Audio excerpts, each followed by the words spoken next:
نحمده ونصلي على رسوله الكريم اما بعد۔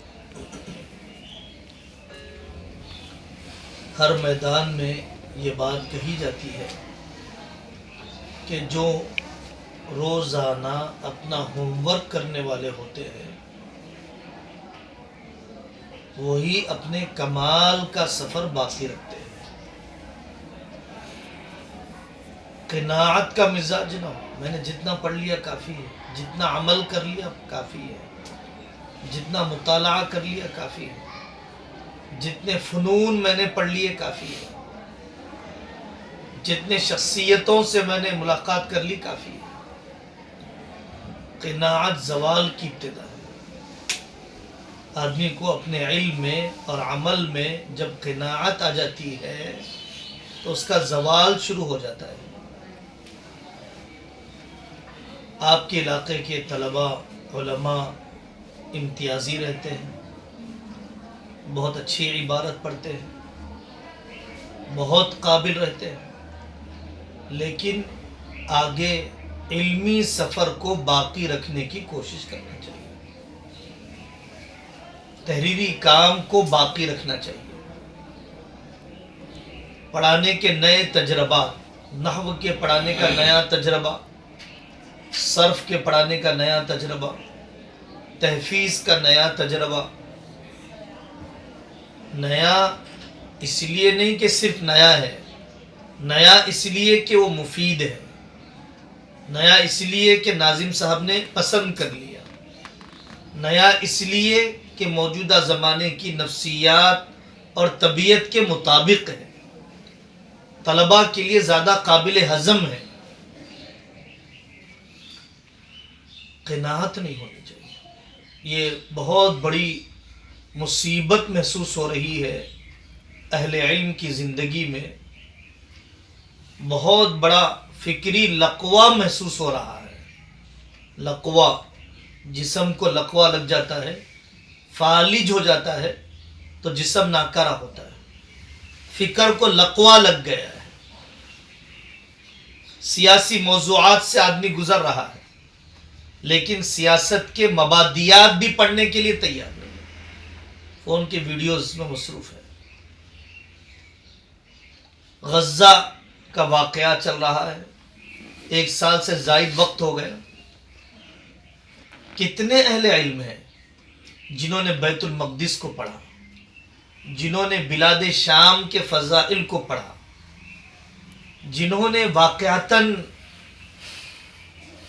شریعت اسلامی میں شام کی مرکز شوکت ہونے کی جو حیثیت ہے، قاری طیب صاحب رحمۃ اللہ علیہ کی 900 صفحات پر کتاب ہے، اور میں نے اپنے ناقص مطالعے میں عربی اور اردو میں اتنی زیادہ گہری اور الہامی تحریر نہیں دیکھی ہے کہ جس میں انہوں نے 900 صفحات میں لکھا ہے کہ اسلام کا مرکز امن و عبادت مکہ ہے اور اسلام کا مرکز شوکت شام ہے اور اسلام کا مرکز عسکریت مصر اور طور سینا ہے۔ بڑے بڑے حالات بھی زندگی کی بے حسی یا بے ترتیبی کو ختم نہیں کر رہے ہیں۔ بے حسی بھی ختم کرنے کی ضرورت ہے، بے ترتیبی بھی ختم کرنے کی ضرورت ہے۔ جتنے اکابر نے کام کیا ہے، ابن تیمیہ تو خیر صاحب تصانیف نکاح نہیں کیا، لیکن اکثریت ان علماء کی ہے جنہوں نے نکاح کیا ہے، وہ بھی بہت تھوڑی تعداد ہے۔ العلماء العزاب الذین آثروا العلم علی الزواج، کہ جنہوں نے نکاح پر پڑھنے کو ترجیح دی، خدمت دین کو ترجیح دی، لیکن سبھی علماء ان چند کے علاوہ ازدواجی ذمہ داریاں ان کے ساتھ بھی تھی، اولاد بھی ان کے ساتھ تھی، تنگی ترشی ان پر بھی آتی تھی، زمانے کی ناقدری انہوں نے بھی جھیلا، لیکن انہوں نے اپنے کام کے معیار اور رفتار کو کم ہونے نہیں دیا۔ نہ معیار کو کم ہونے دیا، نہ رفتار کو کم ہونے دیا۔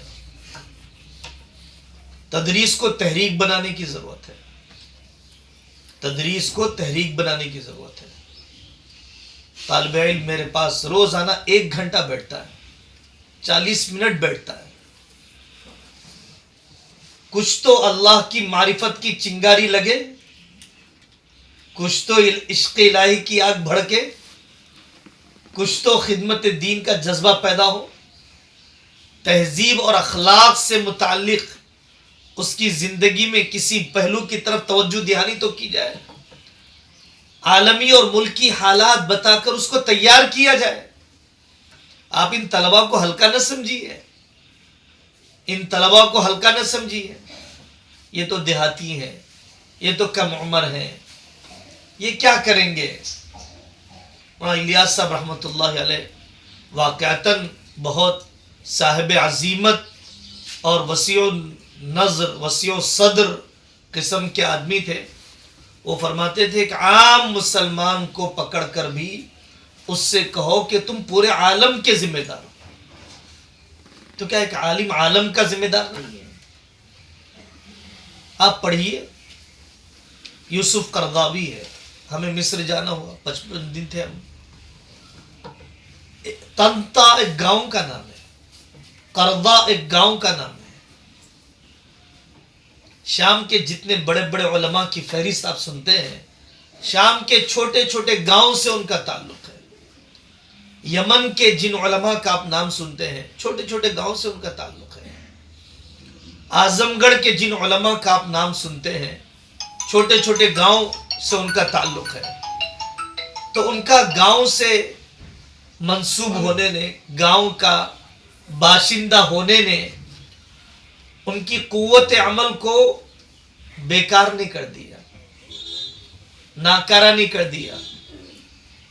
قناعت نہیں تھی ان کے اندر۔ 60 سال کی عمر میں بحرالعلوم کو لوگ دیکھتے ہیں، نعمت اللہ صاحب دعوت برکاتہم کو آج لوگ دیکھتے ہیں، کتب خان میں جا کر بیٹھتا ہے، ورق گردانی کرتا ہے۔ اس آدمی کو اس عمر میں اس قدر طلب ہے، مجھے کتنی طلب ہے؟ ہم فون کا کھلونا بن چکے ہیں۔ فون ہمارا کھلونا نہیں ہے، فون ہمارے معمولات کا کھلونا ہے، کھلونا بنا چکا، ہماری تلاوت کو کھلونا بنا چکا۔ ہم طالب علم کی طرف اتنے متوجہ نہیں ہیں جتنے فون کی طرف متوجہ ہیں۔ زندگی میں انتشار اصل ہو گیا، انقطاع عارضی چیز ہو گئی۔ ذہنی انتشار، ایک صفحہ یکسوئی سے نہیں پڑھ سکتا، 5 منٹ سے زیادہ کلپ سنی نہیں جاتی ہے۔ 1.5 گھنٹے کا بیان کون سنے گا سجاد صاحب؟ ملکی حالات سے متعلق۔ اور جب تک یکسوئی نصیب نہیں ہوگی، فکر کی گہرائی کیسے نصیب ہوگی؟ یکسوئی کے بغیر فنون پر عبور کیسے ہوگا؟ 20 سال پڑھا لیجئے، 40 سال پڑھا لیجئے، 60 سال پڑھا لیجئے، فنون کے ماہرین پیدا نہیں ہوں گے۔ اس لیے میرے بھائی ماشاءاللہ جوان خون ہے، ابتدائی عمر کا حصہ ہے، صحیح منصوبہ بندی ہو۔ تنخواہ ہماری ہرگز منزل نہیں ہے، ہرگز ہماری منزل نہیں ہے۔ اور جو ناظم ہمارے لیے کام کا موقع دے رہا ہے، احسان سمجھنا چاہیے۔ ہم آج کل فضلاء میں ایک عجیب مرض دیکھتے ہیں کہ مولانا پڑھانے کا موقع نہیں مل رہا ہے، ہم پڑھانا چاہتے ہیں، پڑھانے کا موقع نہیں مل رہا ہے۔ تو جو لوگ 30 سال سے شرح تہذیب پڑھا رہے ہیں، ہم ان سے پوچھتے ہیں کبھی جدید فلسفہ بھی پڑھا ہے؟ میبزی 35 سال سے آپ پڑھا رہے ہیں، کیا آپ نے جدید عقلیات کو بھی پڑھا ہے؟ تو آپ نے اپنی تدریس کو نافع کیا بنایا، انفع کیا بنایا؟